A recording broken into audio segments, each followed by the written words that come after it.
The most recent World Youth Day in Kraków, Poland, was the largest single gathering of Christians during the Jubilee Year of Mercy. And tonight, we'll look at the lasting spiritual effect it has had on young people around the world, so please stay with us.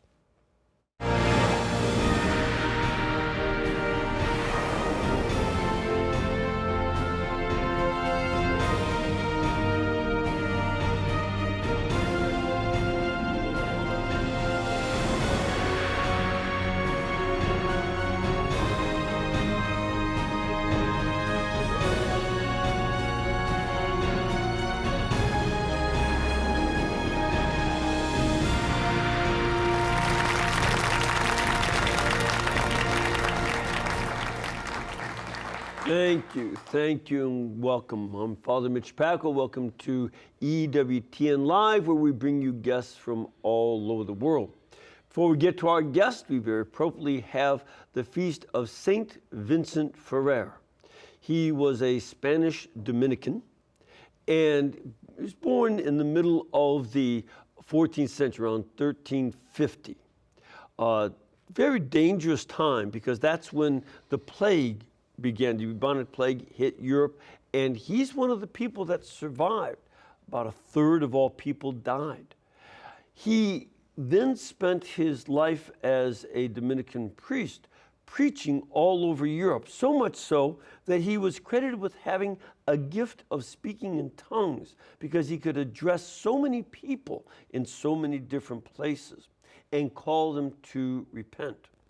This was also a time that saw the end of the Avignon papacy, and it was very much helped to be brought back to order by St. Catherine of Siena, a third order Dominican. But it's very interesting how she supported the right pope, and he supported a good guy, but not the correctly elected pope. And yet both of them ended up saints. Being right doesn't always prevent you from becoming a saint or make you become a saint. So this is a good thing for us to remember.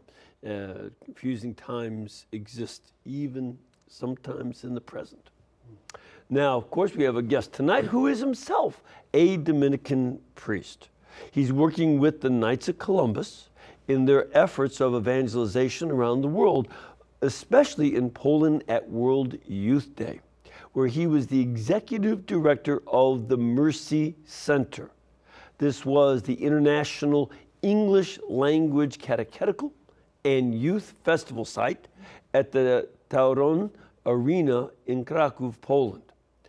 From that experience, he helped to create a new documentary, which will be airing on EWTN this Saturday. It'll be on about 2 p.m. Eastern Time. That documentary will be called World Youth Day Kraków, a pilgrimage of mercy. So please welcome Father Jonathan Kalish of the Order of Preachers. Father Jonathan Kalish. Kalish in Polish. Yeah.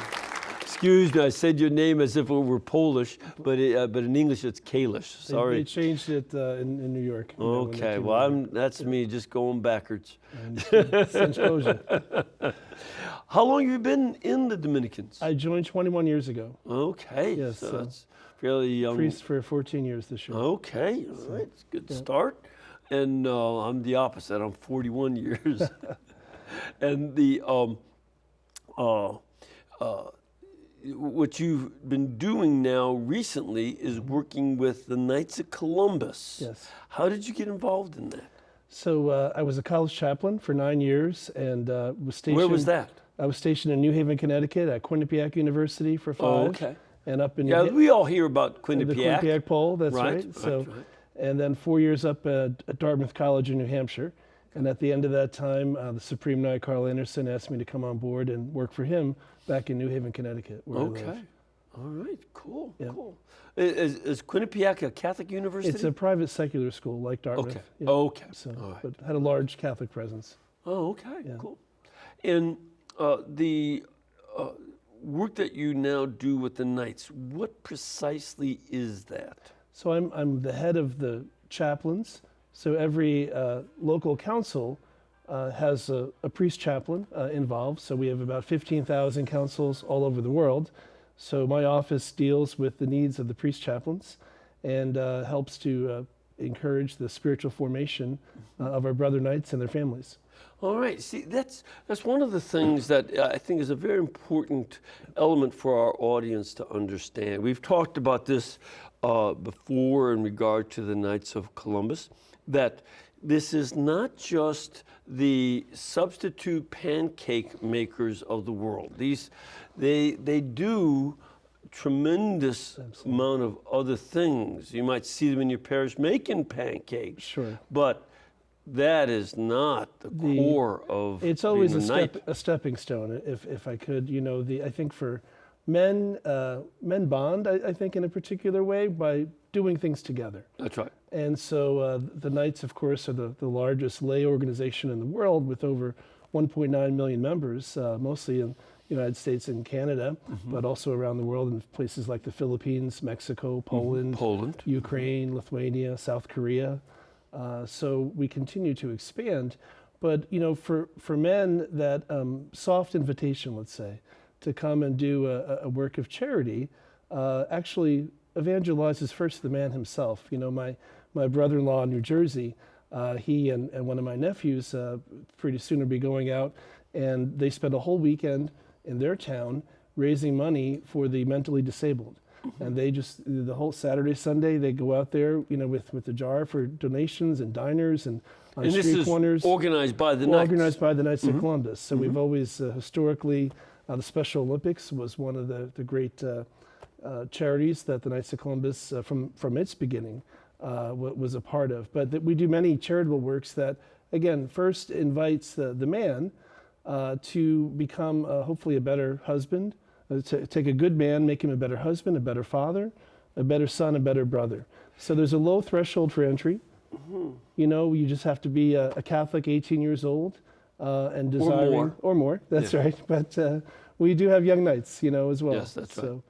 And so from that, then they can be formed in their councils by growing close to their chaplains and their pastors, understanding the work.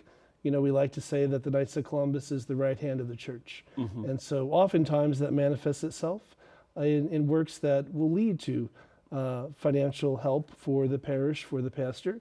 But nowadays, especially with the call for evangelization, the Knights should be, and many places are, the first go-to for the parish priest to say, okay, how do we reach the men in our parish, in our church who are not active? And invite the Knights and other men to come in and help. Even the process of working through the different degrees, the 4 degrees of being a Knight of Columbus, even that process is itself oriented towards evangelizing each Knight. That's right. So that it's not about stupid tricks that you do, like you might, you know, be initiated in a fraternity someplace. It's about becoming a better Catholic man in degrees. That's how Father McGivney set it up. Yes. So when a man joins the Knights of Columbus, he first gets a rosary, and he's told to keep that in your pocket. I won't ask our audience, the members of the Knights, if they have it, but every Knight should carry his rosary in his pocket. I have mine. And I do too. Well, you put it on well, but we wear carry it on that next in our to your pants pocket sleeve. too. That's right. You know.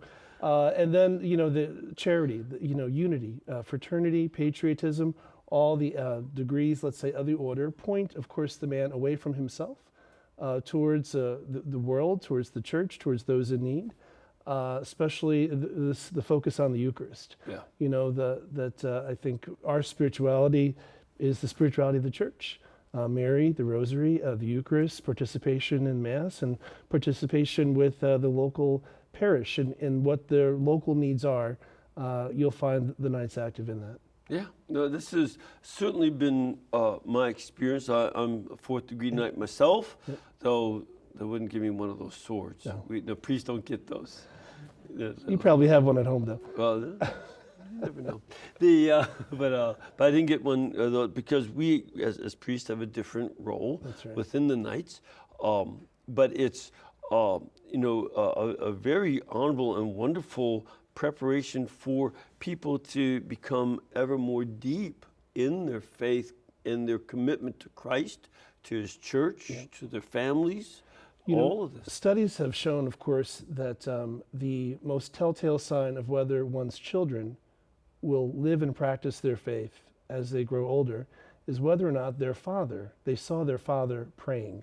And That's exactly right. I can remember my own father watching him as a little boy, kneeling next to him at Mass, praying, during the Eucharistic prayer. And it's his 75th birthday tonight, so cool. Happy birthday, Dad. Mom and Dad are watching back in Ohio. Nice. But just, so how do we encourage our Catholic men to become those role models of faith now for their families? I'm sure you've talked about Bishop Olmsted's letter into the breach. Yes. And it's a clarion call for men to step up and say, okay, our families, that's the first breach. There's a breach in our church. There's a breach among men in general. And how do we invite school? But, more women are going to school, to college than men. It's not equal. Yeah. It's about 60% women and 40% men. There's even a book about that's entitled "Men on Strike," about how men are pulling back. They said, I don't like the rules. I don't want to play. I don't want to be part of this. I never know when I'm right or when I'm wrong. Right. The roles that they have are confusing from different parts of society, so they opt out. And that's true in the church. That's right. So I think the Knights, again, it's a soft way to get, men may not, in fact, feel that they can participate in the church for whatever reason, but if you have a buddy say, hey, come and do a charitable drive with me, come and maybe collect an usher. Those are the small but steady ways to get men more involved in their faith.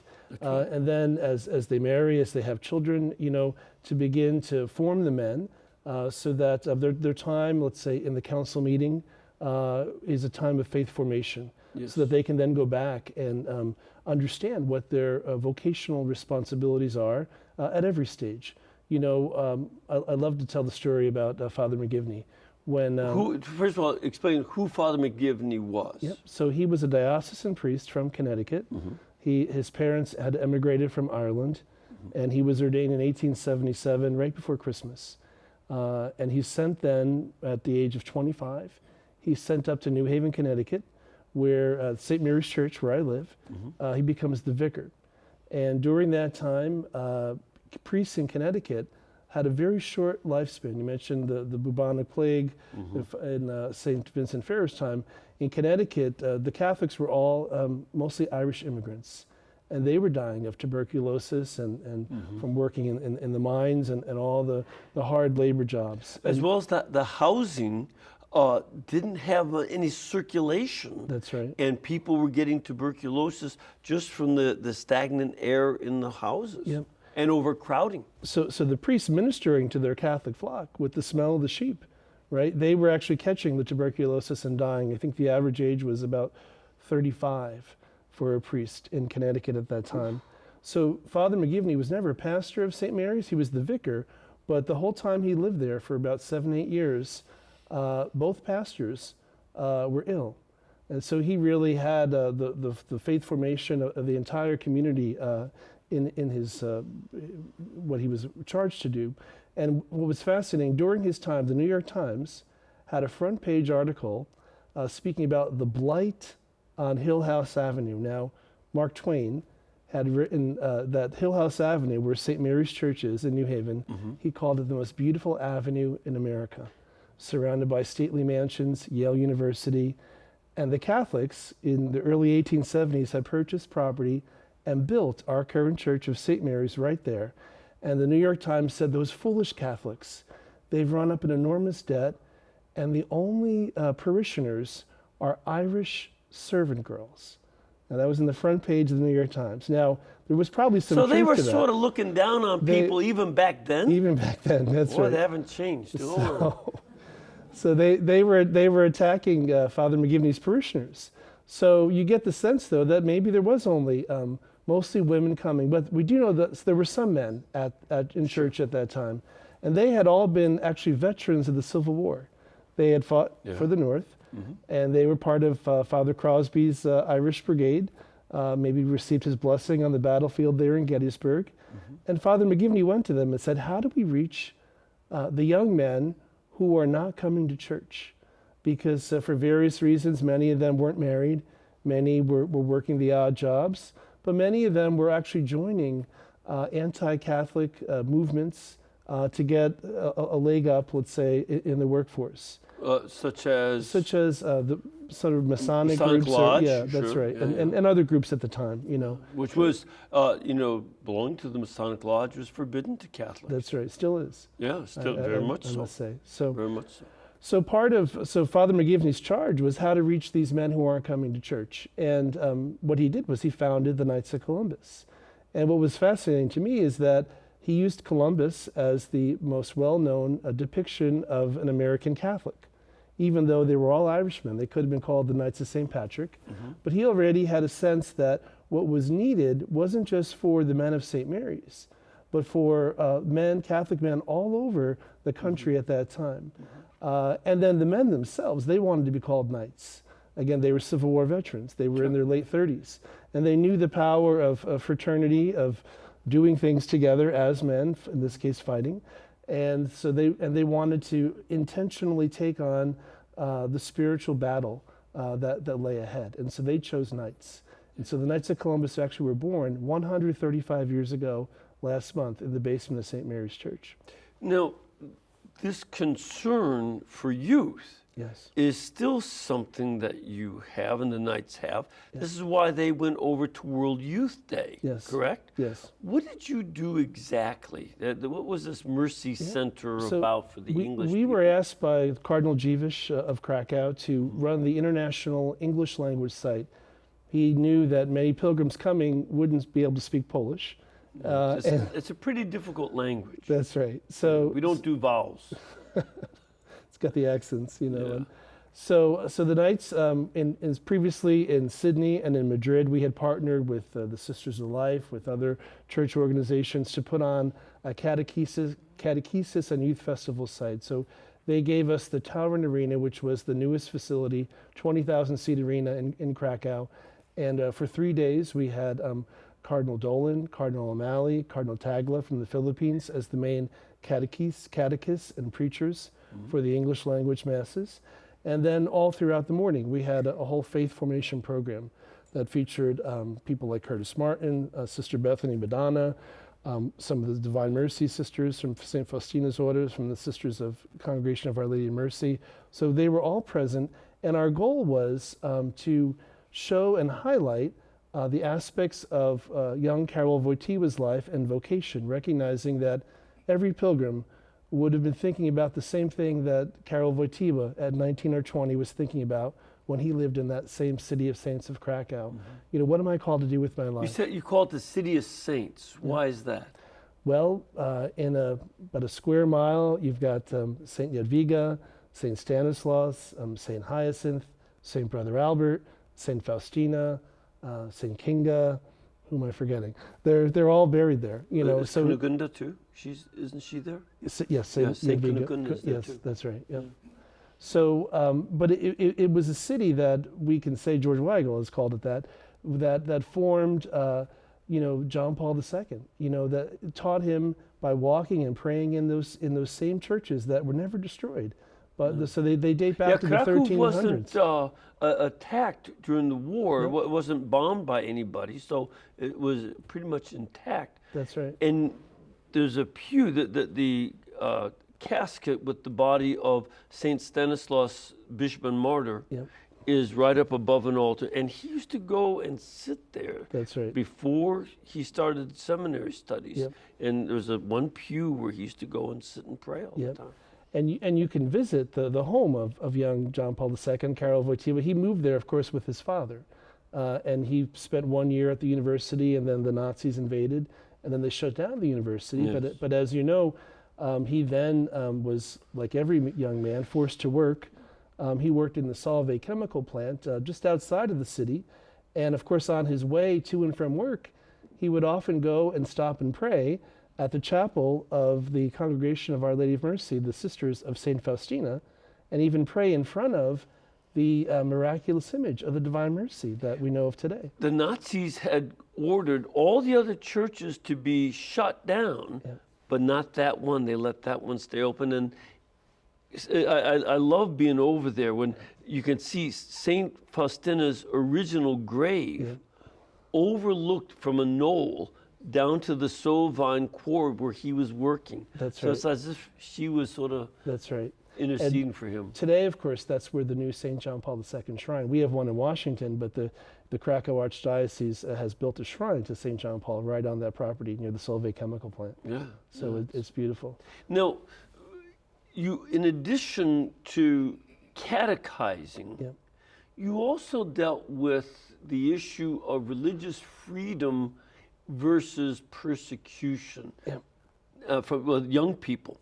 Tell a little bit about that. So, of course, Nowa Huta was the suburb of Krakow where the communists built to be a place without a church. Right. They wanted it to be the perfect Marxist atheist society, no church. That's right. So the church, of course, and full of ugly buildings, typical communist style junk. apartments, right? You know? So the church owned property, but the regime would not allow them to purchase the materials to build or give them a building permit. Right. So when Karol Wojtyła was a bishop, he would go there and celebrate Christmas Eve Mass at midnight in a field. Right. In the cold, in the snow, and so every Sunday they would have Mass there, people outside coming and going. You know, there's a beautiful story, which is that the first moment, the first time John Paul describes the new evangelization, he harkens back to, I believe it's April 1963, when on that church property, the citizens of Nowa Huta outside of Krakow had erected a cross.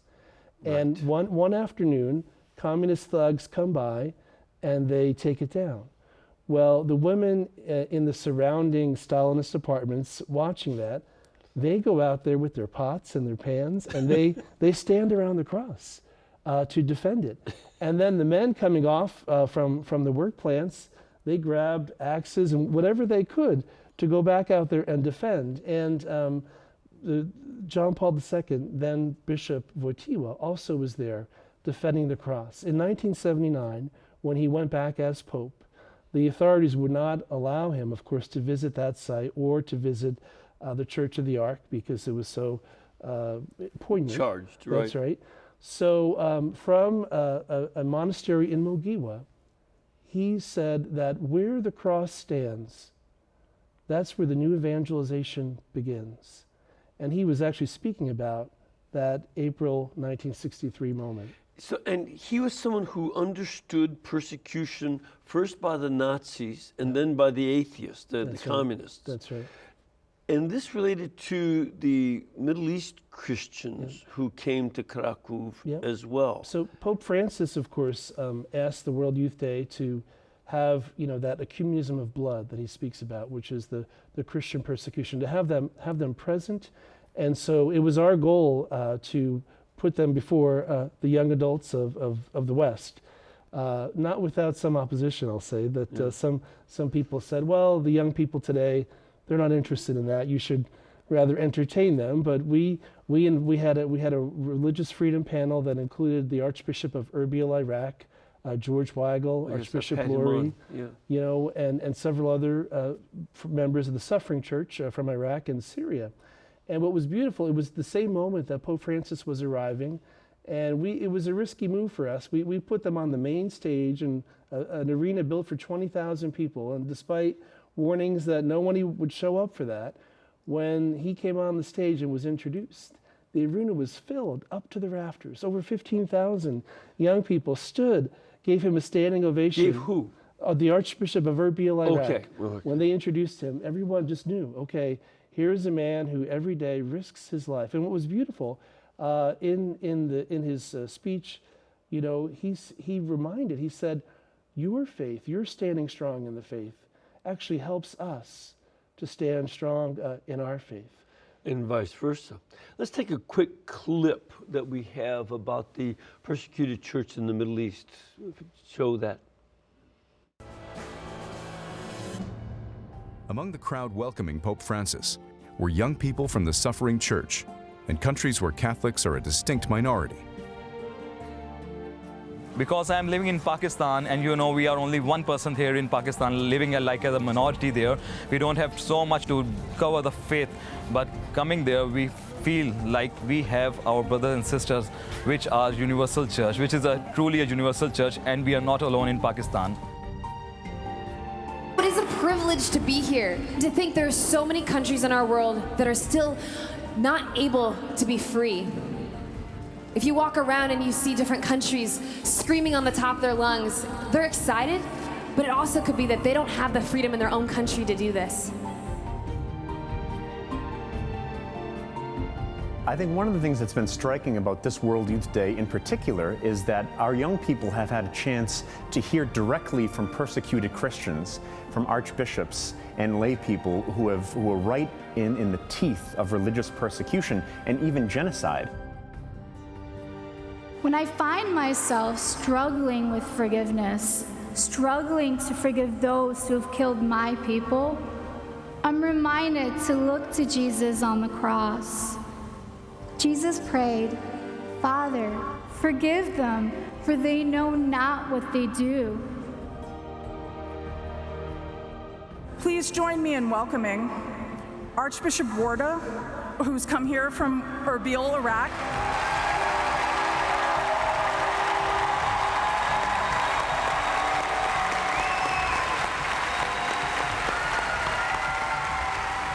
Bishop from Erbil, Iraq, came up to the podium, and instantaneously, every single person in the stadium stood up.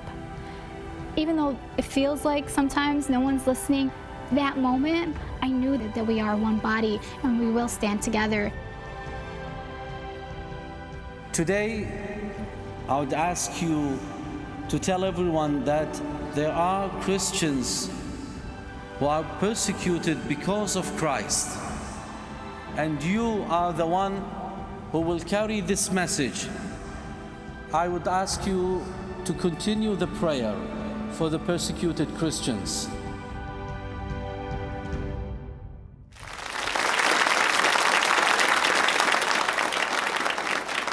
Cool. Yeah, that's a very powerful moment. The Christina Shaba, who is interviewed there, in her speech, she mentioned that when she prays the Divine Mercy Chaplet, that she prays, have mercy on ISIS and on the whole world, and she's lost members of her own family to that persecution. You know, it was so moving. At the end of one of the evenings, we had a concert with Matt Maher and Audrey Assad, and Bishop Robert Barron gave a beautiful witness. And it was the day after the French priest, Father Jacques, was martyred in France. And Bishop Barron, back in the summer, he gave an incredible talk about the power of the cross. And at the end of that, there was the concert, and I was towards the front, and a young Iraqi woman waving a flag of Iraq, you know, reached over and gave me a card. And on the card it said, "We are N, Nazarene, and we're praying for you." Yeah. And I think part of the World Youth Day, of course, which was the brainchild of St. John Paul II, was to bring together the whole church, people from the persecuted areas, people from the West, and put us together. And I love that clip of the young man from Pakistan. Yes. You know, he never in his life has he been surrounded by believers. And I think this was the genius of John Paul II, that the secular world, of course, does this. So why can't the church bring together young people seeking to live their faith, be formed with talks and help them discover their vocation, but then you have that powerful feeling of being in a stadium of 20,000 or being on a field with 2 million and the Vicar of Christ. And you could say, okay, we can actually be counted. There's more of us who are trying to live this way than we know. And I think that's why we produced this video, which was to allow young people, those who were there, those who weren't, to be able to watch the highlights, but then to be able to tell the story to those that prayed for and supported them, and to go home and be able to give witness and say, this touched me, this transformed my life, and I want to live now deeper the path of Christ. You know, and Pope St. John Paul had a very clear sense of what he meant by solidarity. He learned it while praying the Divine Mercy Chaplet when it was first said in public in the 40s during the war. And he learned that he also had to include the Nazi occupiers of Krakow who had taken away his Jewish friends and partisans that he knew. And that solidarity meant that we are also one with our enemies. They separate themselves from us, we don't. And these young people were also doing the same in regard to Daesh or ISIS. That's right. You know, that seeing that Muslims pray, you know, and almost every surah but one in the Quran begins Bismillah ar-Rahman wa-Rahim, in the name of God who is compassionate and merciful. And this is something that we very much need to say, all right, we share a belief in God's compassion and mercy, and we're going to pray for it, and we want it even on the terrorists. This is a very important thing for us to understand. One of the aspects of the Mercy Center, we were able to have the first-class relics of Maximilian Kolbe. We had a piece of his beard that was shaved before the Gestapo arrested him. We had St. Faustina and St. John Paul, the patrons. We also had St. Brother Albert, who was a great inspiration to John Paul in his own vocation. But then we also had a first-class relic of Blessed Jerzy Popiełuszko. And you know, he'll soon, I believe, be raised to the altars of a sainthood. He's a blessed now. He's a blessed now.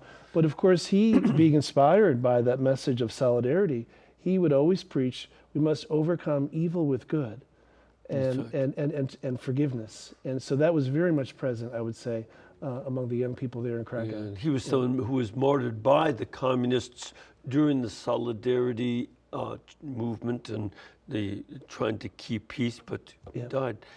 We had to take a break. We want you all, though, to look for the documentary, The World Youth Day Krakow, A Pilgrimage of Mercy. The documentary will be on EWTN April 8th at 2 p.m. Eastern Time and April 10th at 7 a.m. Eastern Time and 4 p.m. Eastern Time. And of course, you can always go on to EWTN.com, and I suspect it'll be on our YouTube page eventually. We'll be back in a couple of minutes. We want to get some of your questions and comments about what the Knights are doing and what happened at World Youth Day and this issue of solidarity and mercy, as well as questions from our studio audience. So please stay with us.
Thank you.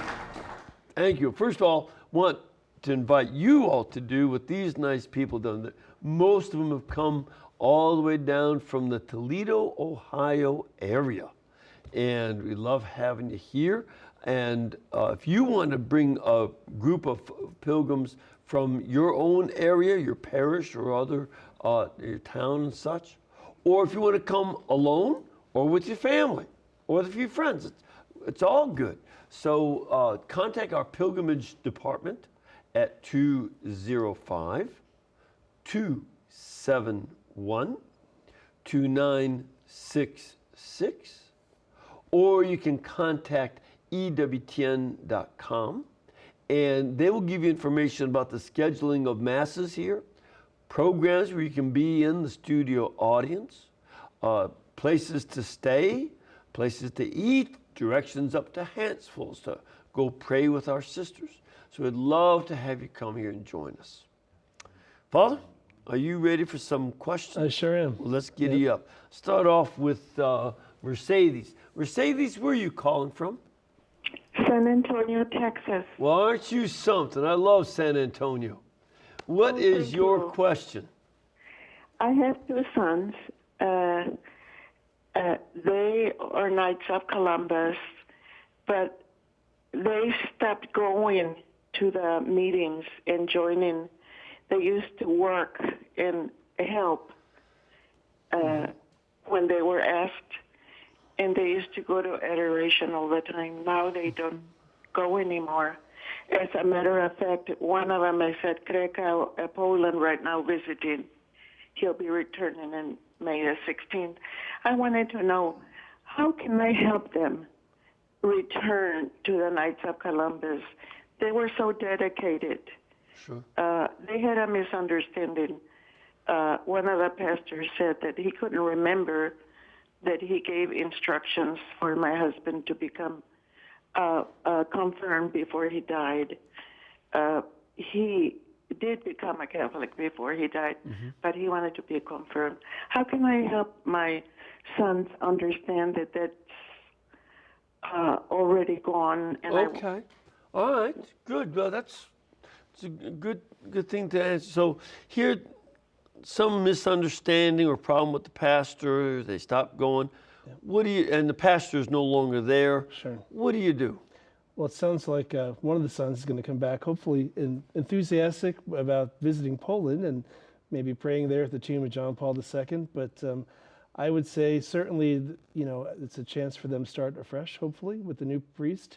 I'd encourage maybe them to just speak to the new pastor and say, hey, how can we become more involved again? The great thing about our faith is, you never stop being a Catholic. You were always a Catholic. Yeah. So that invitation to come back, Easter is a great time, right around the corner, to get them involved again. Certainly, I would hope that they could reach out to their local council.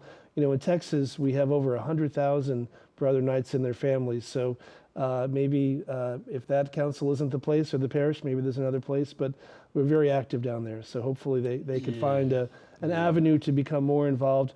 I would say what they're passionate about. There are great things in the church going on, certainly in the San Antonio area. They've got a great bishop. Maybe they could find out what they could do to become more involved. Yeah, and I think in general, I hear a lot as I travel around, I'm sure you do, that every so often, a pastor will get somebody upset and folks stop going to church. Now, that doesn't mean that the pastor is right. I don't know the situation, what was all going on, but it's never a good idea to let, even if somebody did something sinful, if a priest does something sinful, don't let that block you. That's right. Because then you give the devil a 2-for-1 sale. That's right. He got my dad was a used car salesman. On one hand, the one bad thing he tempted perhaps the priest or somebody else to do. Yeah. And then when you say, well, I'm not going to go back to church, he said, oh boy, 2-for-1. We don't want to give the devil a twofer. Right. All right. Somebody does something wrong or makes a mistake or honest misunderstanding. Don't let that stop you. Move on. Again, as my mother always said, don't you think about wine or I'll give you something to whine about. Ma'am, where are you from? I'm here from Burlington, North Carolina, Father. Oh, great to have you. Yeah, that's right. We had a couple folks from North Carolina here. Good to have you. And what is your question or comment? My question is, I know that the Knights of Columbus usually starts at age 18, but I was wondering if it had ever been considered to start like a youth high school age, because at age 18, when kids are going to college, a lot of times that's when they stray from their faith. Right. So what about, pre-18-year-olds? So we do have the Squires program, which is for younger men below the age 18, usually high school on up. I would say recently we've been really encouraging the last year our councils to work closer with their pastors to help, let's say, support the young adult groups or the youth groups in their parish, so that it would be both men and women together. But certainly there might be a chance for someone to join the Squires as well, depending where they live. And the Squires would be something that would be a very positive thing, maybe to include other things like, as I recall from many years ago, that boys like to do stuff like go on campouts and things like that. That would be a good set of activities to get kids involved, as well as doing the other activities with the Knights. So we know, of course, God works in mysterious ways. In Sandy Hook, Connecticut, where they had the great tragedy of the shooting, over half of the victims and their families were from the St. Rose of Lima Catholic Church. Right. I remember the funerals. That church has perhaps the strongest Squires group in the state of Connecticut. And I went to a mass on the year after the shooting, and there was maybe 80 to 100 Squires. Certainly some with victims in their family, but others just kind of there strengthening the siblings there. So the Squires certainly have a role to help foment the faith and to stand firm in the community. And they did that there for sure, under great leadership at St. Rose of Lima. Well, that's really good to hear. You don't hear that, but to see the young people, teenagers, taking a certain kind of leadership of their own to be out there. That's an important thing. So folks can join that. We have another caller. Hello, John. Hello, Father Mitch. How you doing today? Oh, can't complain. Yourself? Oh, just full of spit and vinegar. So what's your question today, John? Well, I noticed that there were a lot of callings connected with World Youth Day, and I was wondering how our guest priest thinks the Pope and World Day, the different popes, and the Knights of Columbus, and then all of us men can help young men to have a really good personal relationship with Jesus Christ our Lord through a life of prayer. And I'll hang up. Thanks. So, and there really is something of a cultural conflict going on. Many university professors, and even in the high school level, teachers are very critical of Christianity, the church, Christ, the existence of God, and young people are hearing that, not to be taught how to think through the issues, but they hear propaganda against faith. How do we attract young people to know Christ? Last weekend in the Yale Daily News, which is a nearby school to where I live, they had a feature that it was an article written about how surprised the author was that over 50% of the Yale student body believed in God. And the survey was that about 44% were either atheist or agnostic, okay? But it was a positive story about those that had found God at Yale and were deepening their faith. Certainly we know that none of us are saved alone. We're mentored, we're discipled. So I think part of the power of the World Youth Day is not only to see the numbers, but to encounter others and hear the stories of conversion, of mercy, of forgiveness, and then to help someone there to say, okay, what about me? There's a beautiful line in Gift and Mystery, John Paul II's book that he wrote on the 50th anniversary of his priesthood, where he's describing being under the totalitarian regime of the Gestapo, the Nazis in Poland during World War II. He said, the best people of my generation, the presidents of the clubs, the leaders that you would follow, he said already at 19, 20, 21 years old, they were already shot, and killed or arrested or in jail. And he said it forced me to ask the question, what about me? What will I do with my life? And that was the beginning of his further then seeking and finding his own vocation to the priesthood. I think certainly young people need to be mentored. They need to have that encounter with what Pope Francis calls the joy of the gospel, the attractiveness of it. And certainly on college campuses through groups like Focus, through even our Knights of Columbus are on over 150 Net teens. college campuses, net teens as well.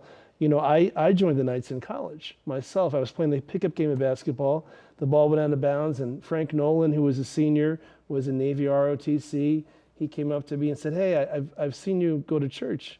I said, "Yeah." He said, "Have you heard of the Knights of Columbus?" And that was the beginning of an introduction by someone I looked up to as an older member on the college campus.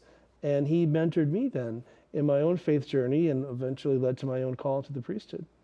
And I think an additional issue, I was meeting with a group of clergy earlier today, and that need to be able to direct and mentor young people, especially young men, when we have 45% of all children in the country being born out of wedlock. And most of the time, the father is the one who is gone, sometimes mother and father.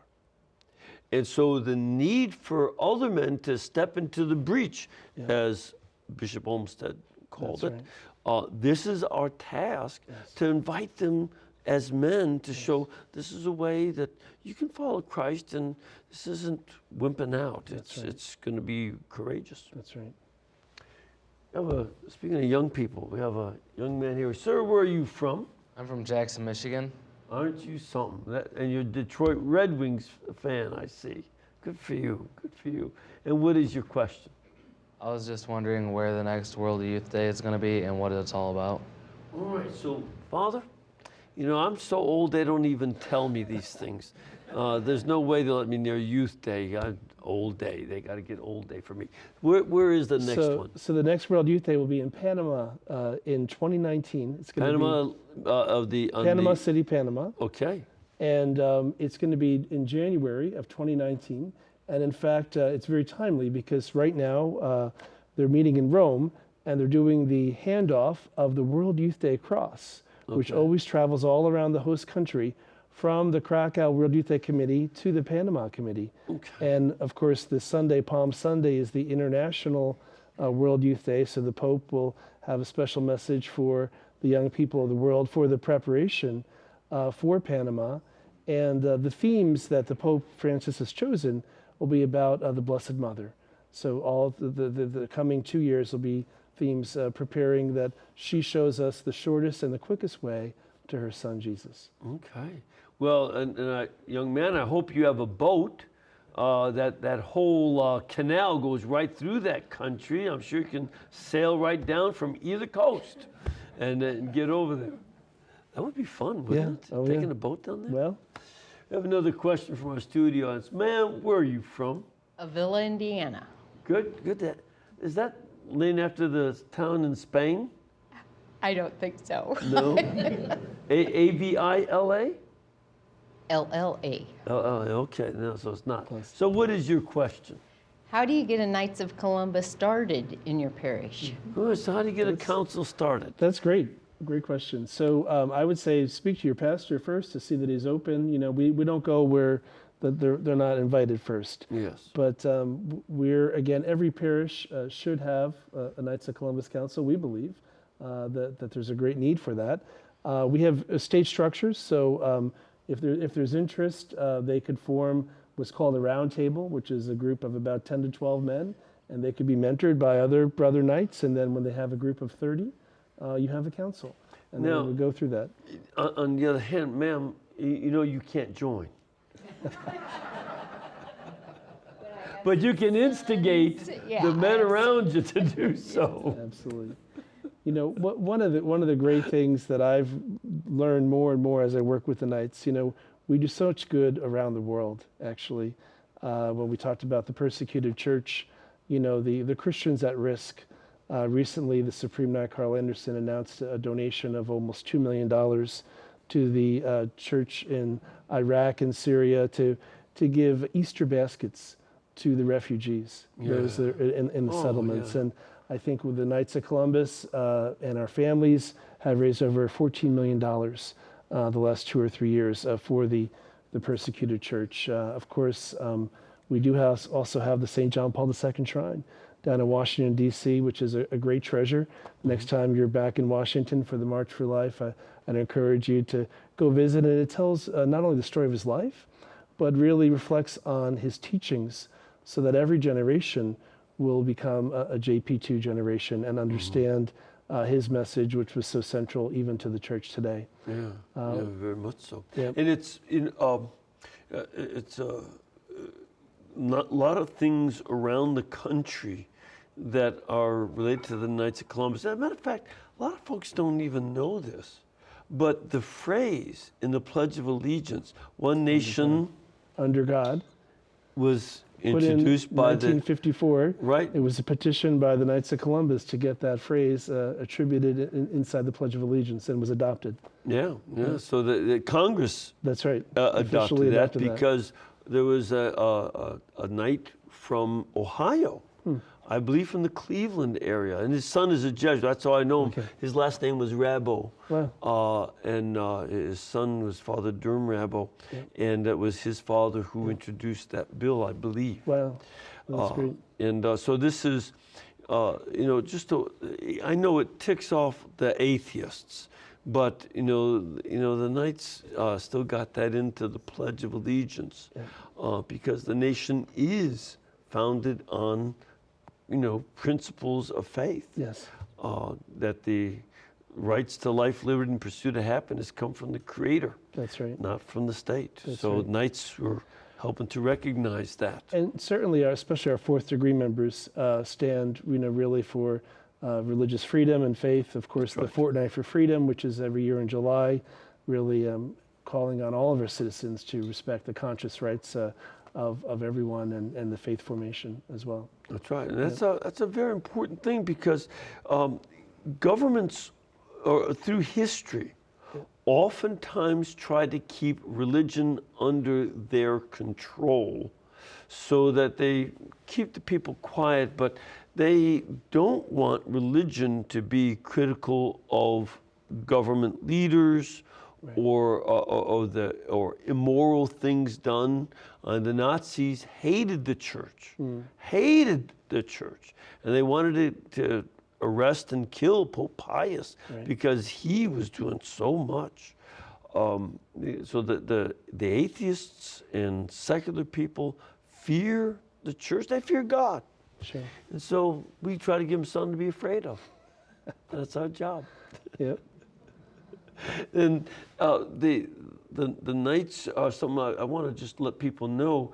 If you go to find out more about the Knights, like this lady was asking, you can go to the website, which is K of C. So just the letter K, OFC.org. That's where you can get a hold of it, right? Yes. Or you can call them at 203-752-4000. 203-752-4000. If you are interested in becoming a knight or in starting a council, there have been lots of places where councils have sort of fallen into abeyance. You can bring them back, That's right. That's right. And they'll help you with that at their website and at the calling up their offices. We have a rich treasure of faith formation materials. Many people don't know about that's right. the Catholic Information Services. There are little booklets that you can order for free that are all about the catechetical faith formation on the sacraments, on the different teachings, on various questions in the church. And also our website has PDFs of all those downloadable. And we download them for free. That's right. It's a good price. We also have a special YouTube channel with many of the films and videos, including footage from the World Youth Day that didn't make the documentary that is worth watching. And again, I want to remind you the documentary World Youth Day Kraków, A Pilgrimage of Mercy, will be April 8th at 2 p.m. Eastern Time, April 10th at 7 a.m. Eastern Time and 4 p.m. Eastern Time, also on EWTN.com. Or you can get your own copy going to our religious catalog. Yes. Would you join me in giving a blessing? I'd love that, Father. May Almighty God bless you all and keep you and let His face shine upon you, the Father, the Son, and the Holy Spirit. Amen. And of course, Mother Angelica felt called to set up this network on the basis of it being brought to you by you, not by advertisers. And so that's why she always asked, and we still ask, please remember to keep us in between your gas bill, your electric bill, and your cable bill. And if you do so, we will be able to pay all of our bills too. Thank you and God bless.